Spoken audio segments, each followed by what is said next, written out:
Apologies for those technical glitches. It is 3 hours to the year 2026 here in Nigeria, and the world buzzes with electric anticipation as the new year dawns, a universal ritual of hope, reflection, and revelry that transcends borders and cultures. From fireworks exploding over iconic skylines to families gathering under starry skies, billions tuning while others step out to bid farewell to 2025 and embrace the promise of renewal.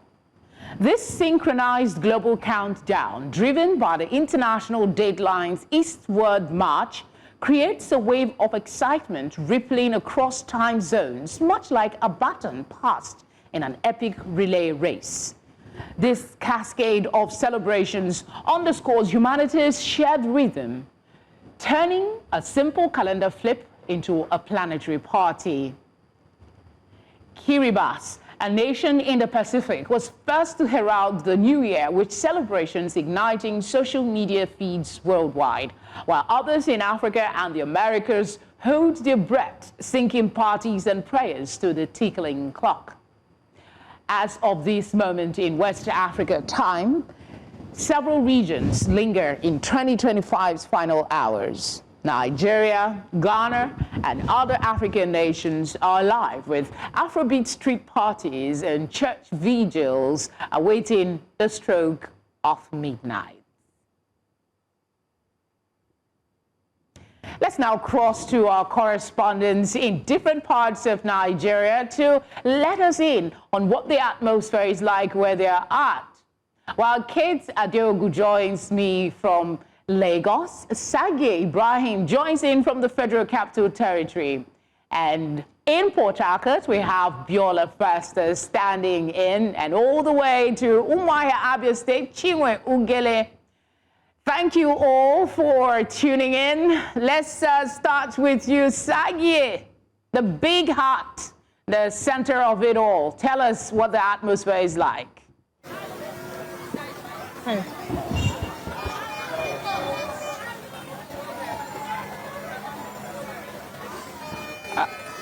Okay, I think I'll just go to Kate. Sage, we'll come back to you, touch on the mic a bit.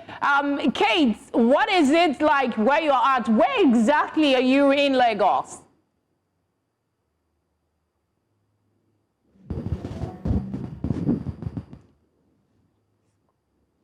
At the roundabouts there, and the energy here is amazing. There are lots of people here taking pictures, having fun, family time. I mean, myself and the producers were talking about how we saw some beautiful, cute kids here with their parents having an amazing time, taking pictures and getting ready for the new year 2026. And I'm happy to be here 100%. It feels great.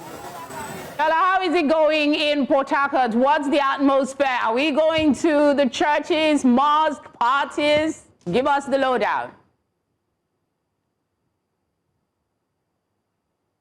Well, the mood here is different from what we see in other states. This is because village people are homegoing people. Most of them have gone to their villages.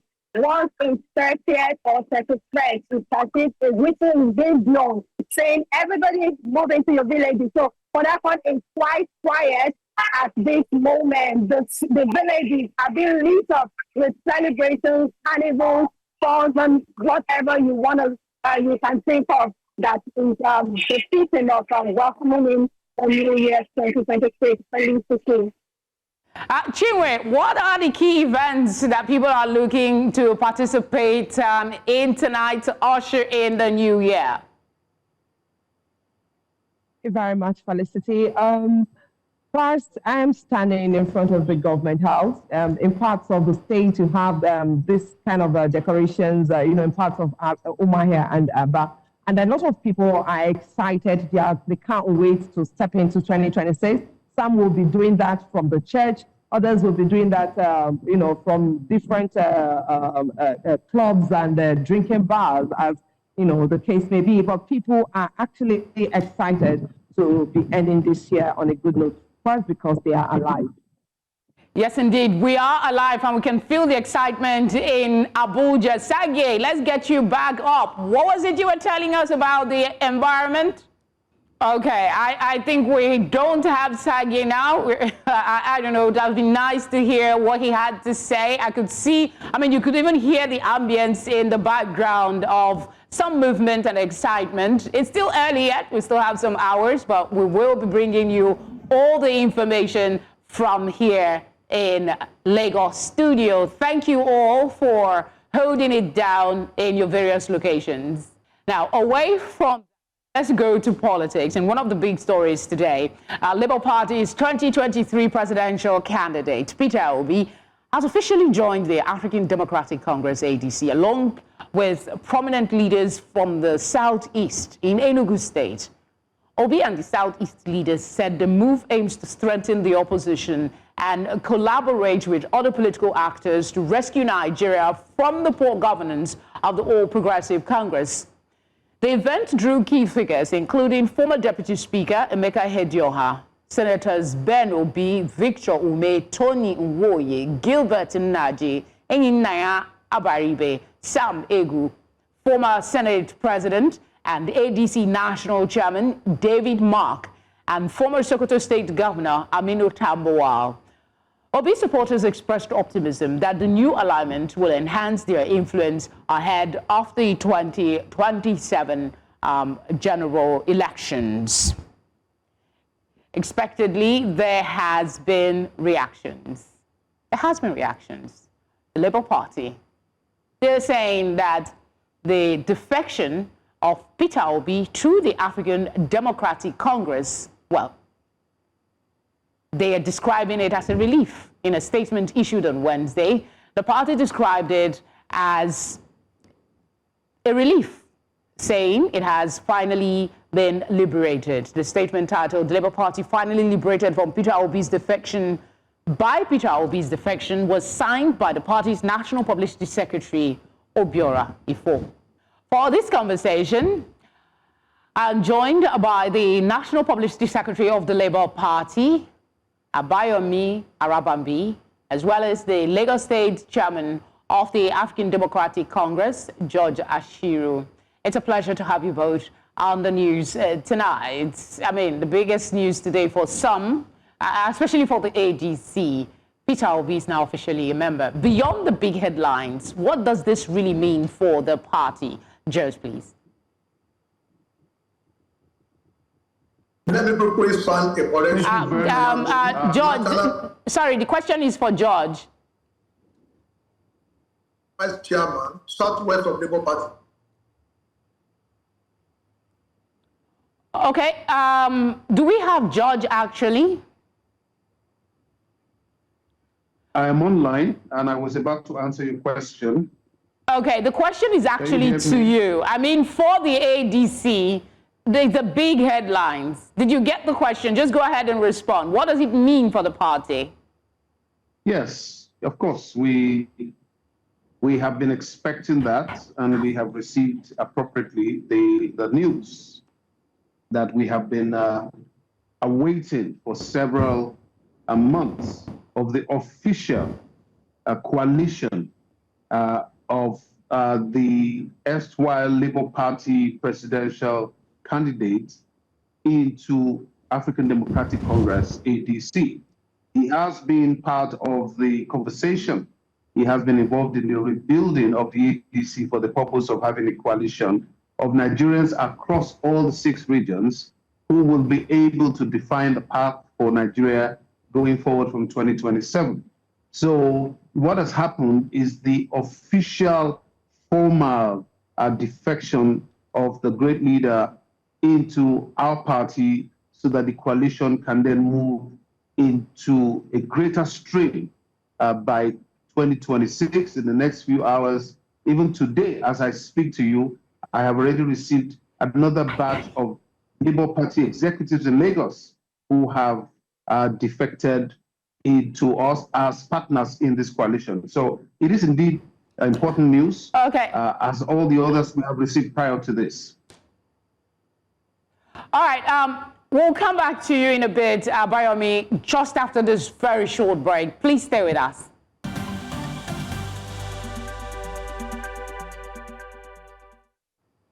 Thank you for staying with us. And our guests, Abayomi and George, thank you for your patience. Abayomi, initially when I asked the question, you were making a clarification. Please, could you do that?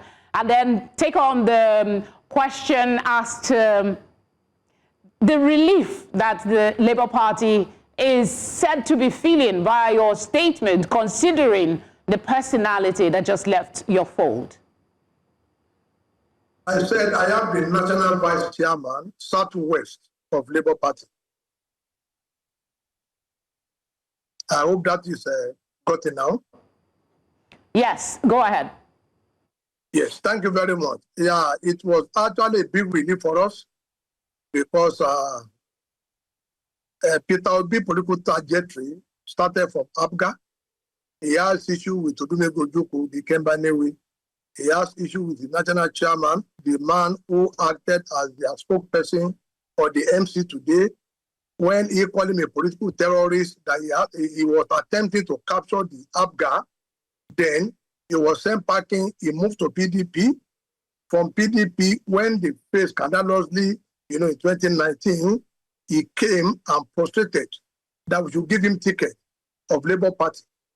After the presidential election, after all of us struggle here and there, to make sure we have some votes, this same man now colluded with Governor Alessoti in their history, according to their trajectory, to do, what we call party capture, which we resisted. And today, he has now jumped, into the ADC with a caveat today that I was shocked that, we are coming because they want Igbo presidency. That was, they said that was why they joined ADC. So we are now being liberated because Labour Party will not be reduced to a regional party like what they are championing today. And that's why you see him moving his movement to ADC to Enugu State. We had expected him to go to Anambra, but he said he wants to do it Enugu, so that most of those his obedient supporters, will have, they'll be able to attend a large number. But for us, it's a good, radius of bad rubbish. We wish him well in his sojourn because we know he has nothing to offer Labour Party other than an attempt, to foster that Igbo presidency on Labour Party, which we say no, whatever that's going to come. Abayomi, it's curious you say he has nothing to offer the party, yet the party gave him a presidential ticket to run on behalf of you. But I will come back to you. I want to go to George and ask about the dynamics now. Atiku has welcomed Obi into the ADC. On paper, it all sounds good. But are these two actually working together behind the scenes, or they're just being polite in public? I ask this because both men have made it clear that they are running for the presidency and they don't want to be vice. Talk to us about the dynamic.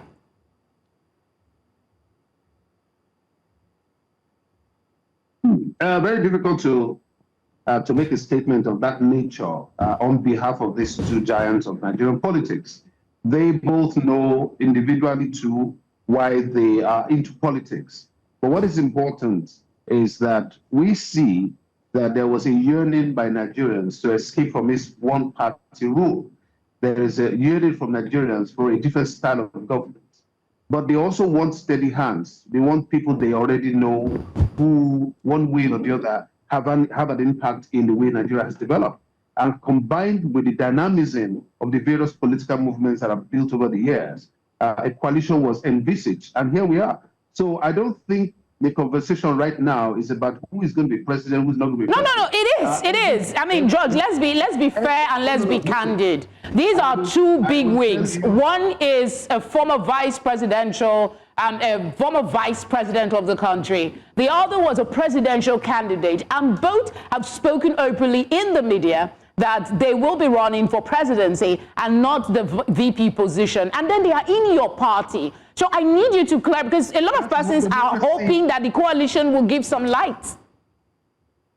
This is what democracy is all about, because what I'm hearing is this idea that ADC is anointing one candidate. It's not possible. That's why we call it a coalition. It means every partner will bring forth their best So different partners will come forward with different political aspirations. So there will be presidential aspirants from the various groupings that have come together in this coalition. So the idea that the coalition was put together to endorse one person is not democratic. And I've said it over and over again, that there are going to be primaries and everybody has a right to contest. And we can have 12 candidates, aspirants, 15 aspirants. What matters at the end of the day is one person will emerge supported by the majority of the delegates. Okay, so you're telling us now that the ADC is modeling democracy. So let's take that response for now and go to Abayomi quickly. You say Obi's leaving is a relief for the Labour Party, but realistically, people have said Peter Obi breathed new life into that party. Who is left? And what are your chances in 2027, considering also the internal wrangling that has plagued your party as well as other parties in the nation? You said we have been liberated from the shackles, the political predators. We understand what we are saying. I want to be on record. To be assisted primary with anybody in a political career, I stand not to be corrected. Go and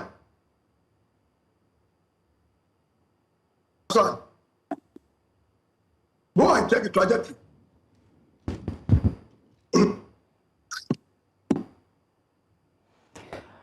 Unfortunately, we're having a challenge hearing what Abayomi is saying.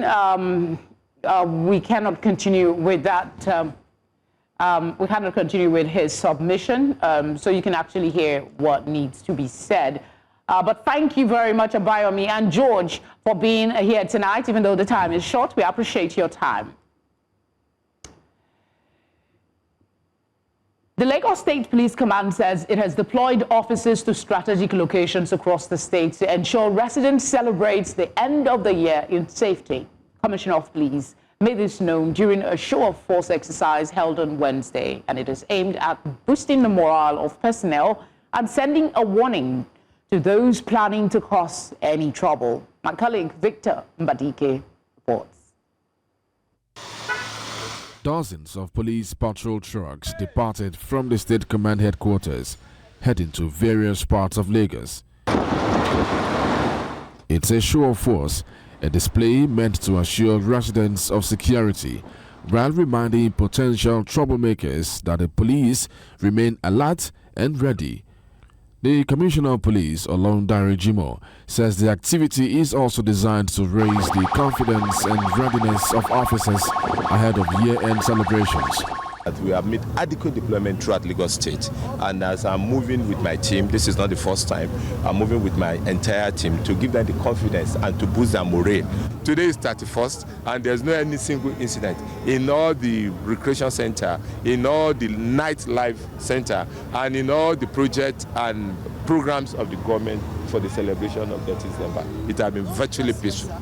He adds that the command will continue to improve its operations in the coming year as residents look forward to better policing and safer communities. The entire force has a very wide range projection by the Inspector General of Police, IGP Olukayode Adeolu Egbetokun, in strengthening the security and building on the achievement that have been recorded in this year by the Nigerian police force throughout the length and breadth of this country.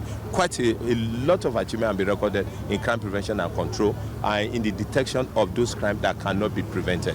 But for me, in the Lagos State Police Command, a lot of action plans have been put in place, which are going to be short-term, mid-term, and long-term as we go into the new year. So as we go into the new year, this action plan will be unfolded for the public to see.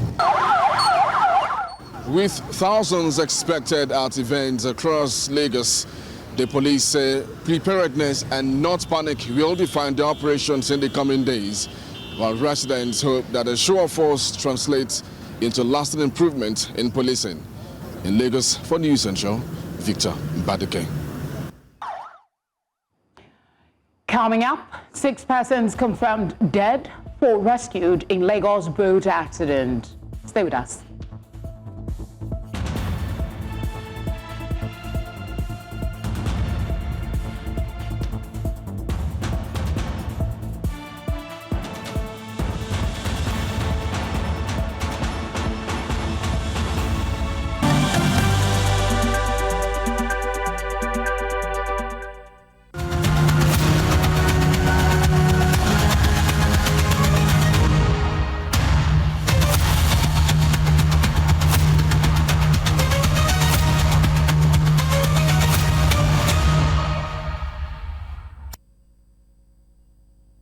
2025 was a year the world will remember, a year of loss and renewal, diplomacy and division.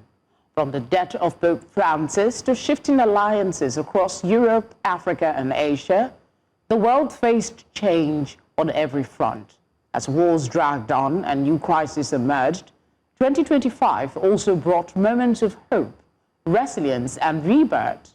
News Central's senior international correspondent, Afua Hagen, looks back at the year that shaped our world.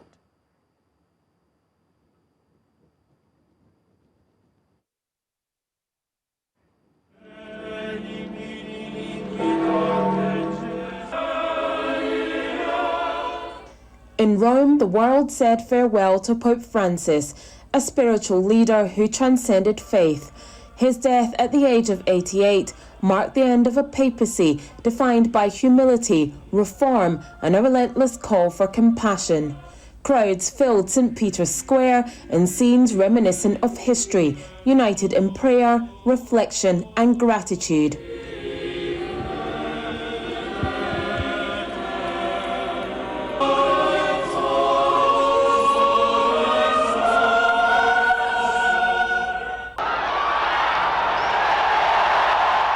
Pope Leo XIV was elected as the first pope from the United States after a two-day conclave that ended with billowing white smoke.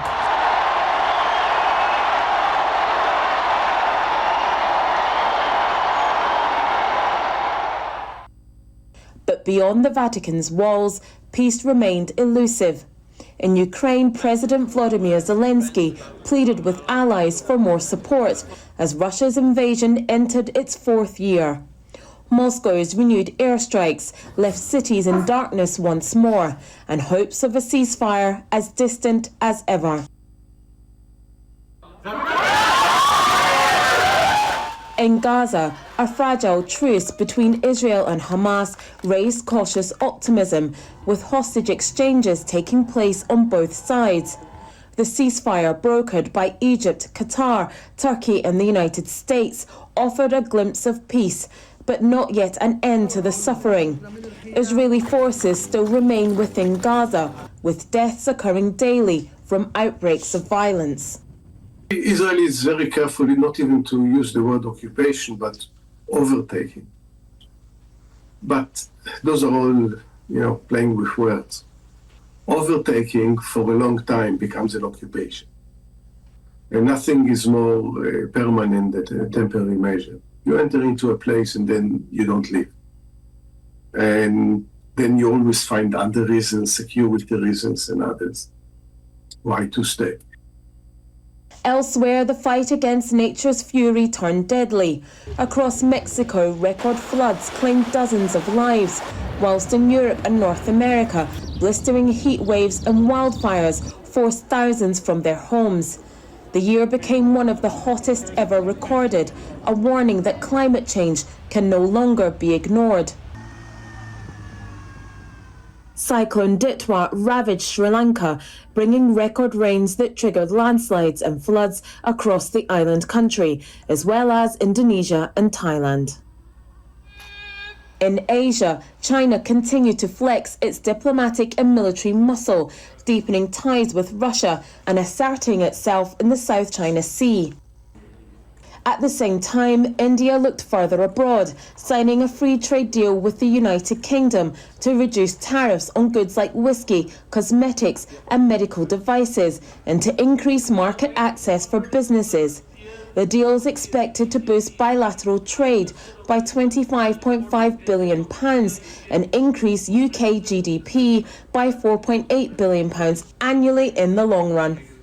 One of the things that's important is that the UK is looking abroad. It's looking to strengthen its trade relationship with other partners. Crucially, though, it doesn't seem to be working so hard on strengthening its trade relationship with the big market across the sea, across the English Channel, the EU, which is the biggest market in the world. The government doesn't seem ready to take the steps to strengthen those sorts of trade relationships. That could be a game changer.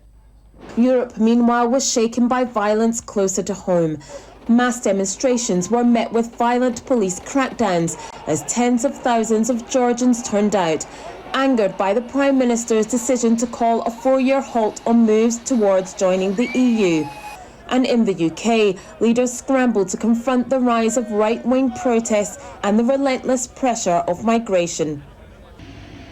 Amid the uncertainty, the world watched as America's political drama once again played out on the global stage.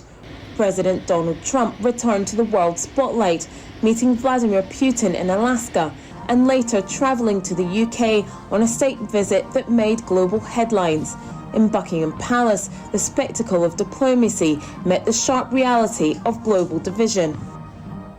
This has been perhaps the most chaotic year that I think we've seen since the pandemic, or even going all the way back to the 2008 crash. This has been an administration that has literally bulldozed its way through legal, social, and political norms. We are seeing now a president that is single-handedly strangling U.S. democracy, a president that has placed the checks and balances typically held among all three branches of government. He has completely demolished them. And yet 2025 wasn't only about crisis and confrontation. It was also about innovation, the rise of AI regulation, the fight for ethical technology, and the determination of young voices demanding a say in the future. From COP30 in Brazil to youth-led climate summits in Africa and Asia, a new generation made it clear the world cannot afford another lost decade. From the Vatican to the Volta, from Nairobi to New Delhi, 2025 was a year that tested the limits of leadership and the strength of ordinary people. As the world enters 2026, the challenges remain daunting, but so too does the potential for change, because in a world in transition, every ending is also a beginning. For News Central, I'm Afia Hagen. Thank you, Afia. I'm now joined by an international journalist and global policy analyst, Adeni Kunu, for this conversation. Thank you for being here. What would you say was the most significant global event of 2025 for you? Well, I think that East or West, home is the best. Home is actually where we should begin from. If we look at the past 2 years of the country's leadership, the major problem that Nigeria has had to deal with is insecurity issues. And even to date, the problems are still there. And the fact that after 3 to 4 persons ahead of President Bola Ahmed Tinubu, at last we have agreed to the intervention of the United States of America with regard to helping us battle insecurity. So no matter what happened in other parts of the world, if home is not secure, then I do not think that we have anything to really talk about. But basically, it's important to say that it's a shift from where the goalpost was kept before. And I believe that the collaboration, as it were, of the U.S. with Nigeria happens to be a most defining moment. The reason being that for many years, every attempt at having some other people help the country in terms of international partners or friends, as it were, has always been met with a very huge brick wall. But that has been taken away. The second important event to me would have to be a change in hemispheric power. If you look at what is happening in a place like Venezuela right now, people are just looking at what I call narco-terrorism, according to President Donald Trump. But you have to look at what is happening within the country if you're here, what the previous administration, Joe Biden administration, did, and of course what the country's president is doing at the moment. So if you check, going to Venezuela, Venezuela actually is just where people are looking at, but people do not understand that China is already making incursions, as it has done in Brazil, the most populous country, of course, in South America. And do not also forget that if China comes to Brazil, as it is beginning to do in different South American countries, it's only a matter of time for China to come to Venezuela. And there have been fact-finding that have resulted in the fact that many of the narcotics coming from China come to Venezuela, to the U.S., then to Mexico and some other country. So the battle is not just against narco-terrorism. The battle is actually against global powers who believe that they need to draw the line regarding what countries are coming to do within their borders. So major events, Nigeria, the USA, immigration issue, narco-terrorism, and ensuring that the sovereignties of these countries are not messed up with. All right. I want you to speak quickly in 40 seconds, if you can. The fragile ceasefire Israel and Hamas brokered in mid-2025. Talk to us about your thoughts on how that is holding up and how significant it was this year. That the hypocrisy with the United Nations, as well as some global bodies, is that they're now telling Qatar, that has been mediating and has become a place of mediation for the Israel-Palestine war, to stop supporting Hamas. Let me say this. Qatar still funds Hamas. Qatar still has connection with the Iranian Revolutionary Guards. Now, while I'm saying that, it's important for us to understand that when we want any kind of peace there in the Middle East, particularly between Israel and Palestine, we have to first of all look at who is funding what. So when Israel has misunderstanding with Palestine and they go to Qatar, nobody wants to talk about the fact that Qatar has to stop funding them so that at least there can be ceasefire. Let me tell you this. The people who have died, the numbers that are officially published seem to be far less than the real numbers of those who have lost their lives. So until global leaders and international bodies stop the hypocrisy and refuse to be politically correct when we talk about the lives of human beings, then we may not have this war or any ceasefire become permanent anytime soon. So speak to the issues. Hamas, get them out of power in Palestine. If we want to create, don't forget that there is also recognition for the state of Palestine by a number of countries already. If a new state has to be created for Palestine, then you cannot have Hamas in power. Hamas must be uprooted because some Palestinians also... I did say we're time-pressed, Adeni, but right. Thank you, as always, for your insightful comments. We appreciate it. Thank you. Mali and Burkina Faso have announced reciprocal visa restrictions for U.S. citizens following travel limits recently imposed by Washington. The two West African countries say U.S. nationals will now face the same entry conditions that Americans placed on Malian and Burkinabe passport holders.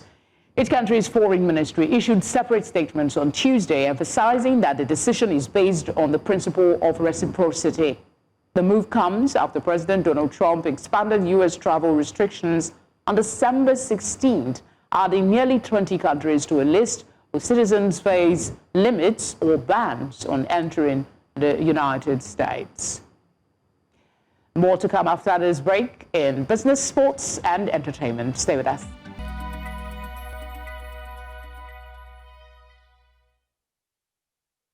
Is brought to you by MoneyPoint. Nigeria will officially transition from the Federal Inland Revenue Service, FIRS, to the Nigeria Revenue Service, NIRS, on January 1, 2026, marking a major structural reform in federal revenue administration. The NIRS is designed as a unified, technology-driven authority to improve revenue mobilization, transparency, and accountability. While the institution's identity changes, its core mandate of funding national development remains intact, with staff retained across the Federation. Nigeria's oil production declined year-on-year to 1.599 million barrels per day, including condensate in November 2025, down from 1.698 million barrels per day recorded in November 2024, a 5.9% drop. This was disclosed by the Nigerian Upstream Petroleum Regulatory Commission in its December 2025 crude oil and condensate production report. On a month-on-month basis, output also fell from 1.698 million barrels per day in October to 1.599 million barrels per day in November. We'll be back with Market Report after this break. The market continues to extend its positive run as the all-share index climbed 0.42% to 155,613.03 points, pushing total market capitalization to 99.38 trillion naira. Sectoral performance, banking dipped 0.48% as mid-profit taking emerged in heavyweight stocks such as GTCO and Zenith Bank after recent advances. Insurance strengthened by 1.58%, driven by renewed buying interest in countries like ICO and Cornerstone Insurance. Oil and gas rose 0.33%, supported by steady demand. Consumer goods gained 0.84%, underpinned by a show of positive sentiments, while industrial goods advanced 0.77%, with cement names like still attracting fresh interest. Trading reflected active sectoral rotation, with investors selectively locking in gains while reallocating into outperforming segments of the market. And that does it for business tonight. Today has sports.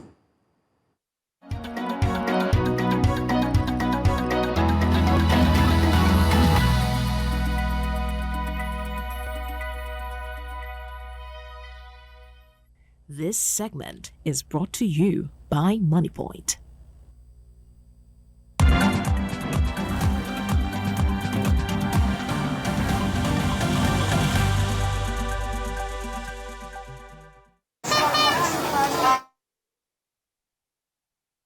Promoter Frank Warren believes Anthony Joshua may never have the appetite to fight again after narrowly surviving a car crash that killed two of his best friends. The 36-year-old was a passenger in the back of a black Lexus SUV when it plowed into a stationary truck on the Lagos-Ibadan Expressway on Monday, tragically claiming the lives of Sina Gami and Latifa Ayodele. Joshua himself is still being closely monitored in a private Lagos hospital. The two-time world heavyweight champion had been visiting family in Nigeria as part of a one-week holiday with a view to resuming training ahead of a fight in late March prior to his proposed showdown against Tyson Fury in the autumn of 2026. But Warren fears Joshua's injuries may be worse than has been publicized.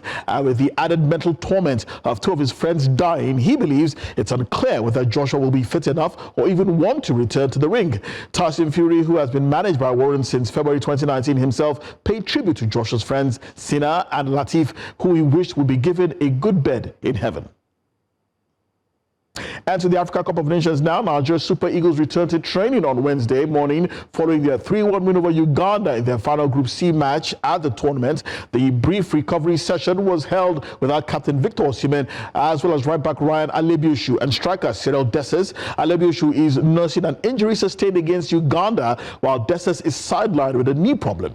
Osimhen was rested as a precaution ahead of the knockout phase. The Super Eagles are scheduled to take New Year's Day off on Thursday as they continue preparations for the round of 16. Nigeria will most likely face Mozambique, and Eric Schell is counting down to that particular game.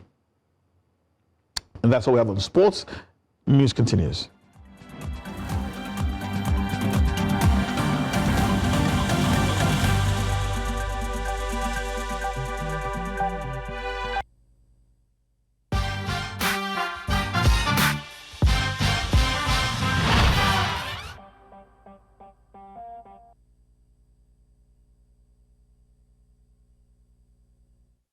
As the world ushers in 2026, Nigerians are waiting eagerly for that special moment. And here in little over 2 hours, that will become a reality.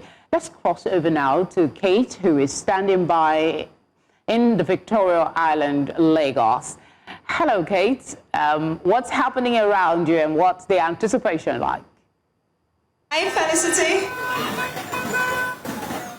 I mean, the anticipation is high here. The energy is electric. Again, I'm excited to be here tonight. And I have with me Ijoma, who is going to tell me, I mean, it's Alawa tonight. We're almost in 2026. But Ijoma is here to tell me who our biggest artist in the year 2025 was. Hi, Ijoma. Hi, good evening. So which song made 2025 for you? I do not really have a favorite artist in particular. I mean, I love all artists. They're all great in their own. But I'm going to say, for me, it's Omale that stood out with Davido, With You, and a song by what's her name? Arya Star, Hot Body. Okay, amazing. I mean, Hot Body and With You definitely did the numbers. Well, that's it on entertainment for tonight. The next time I'm seeing you, Felicity, it will be in the new year 2026. So happy New Year in advance to you. Happy New Year, Kate. Definitely. I saw you earlier, so I'll be seeing you next year. Until then, Hot Body was a good one this year. And that's it for tonight. As always, we would love to hear from you. Please share your eyewitness report. Use the contact details on your screen. You can follow us on all social media platforms at News Central TV, or you could choose to watch us live. We are on DSTV channel 422, GoTV channel 23, Star Times channel 274, Avo TV, and on YouTube. Thank you.